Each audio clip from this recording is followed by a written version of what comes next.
Hey, good morning. My name is Steve Craig.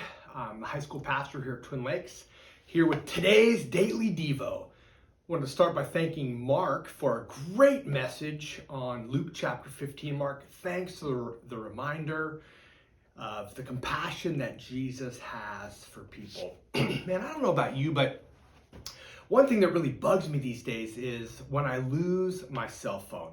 Man, it could be in the car, the laundry basket, the grocery bag, in a jacket pocket, the bathroom, the garage. Who knows where it could be? But it is so frustrating. And it's amazing the lengths I will go to when searching for my lost phone. Because to me, it has value and it's important.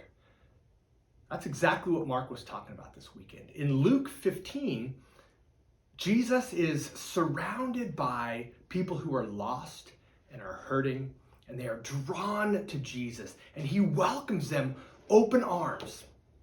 And it's sad because the religious leaders and the Pharisees were told in Luke 15 that the tax collectors and the sinners were gathering around Jesus. They were drawn to his message of hope and of forgiveness and of grace and not of legalism. But the Pharisees and the teachers of the law muttered, "This man welcomes sinners and eats with them."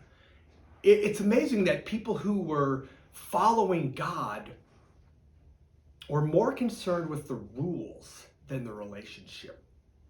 And here we see often in the Bible, God talks about the relationship that he has with his people, and he calls them his sheep. In Ezekiel 34, it says they were scattered because there was no shepherd. And when they were scattered, they became food for the wild animals. God says, "My sheep wandered over the mountains and on every high hill. They were scattered over the whole earth, and no one searched or looked for them."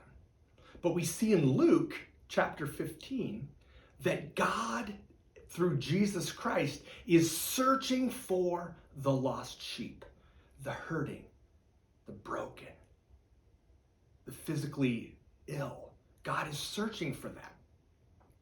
In Matthew, we see that Jesus is going from town to town and villages, teaching in the synagogues and proclaiming the good news of the kingdom of God and healing every disease and sickness. When he saw the crowds, he had compassion on them because they were harassed and helpless, like sheep without a shepherd. Then he said to his disciples, "The harvest is plentiful, but the workers are few. Ask the Lord of the harvest, therefore, to send out the workers into the harvest field." Man, this is what Jesus is asking us to do. Because of our compassion for the lost, we should be going out and looking for people who need him. I sometimes have trouble staying focused and I get distracted and my days get away from me. So what I've done is I've actually downloaded on my phone an app called Life in 6 Words. And this is an outreach tool that I've found that helps remind me of the people that I'm specifically trying to reach. It reminds me that I need to be talking to them, having conversations with them. Again, it's not out of guilt or legalism. It's out of my compassion for them. I'm reflecting the compassion that Jesus has for me, and I'm reflecting it onto others.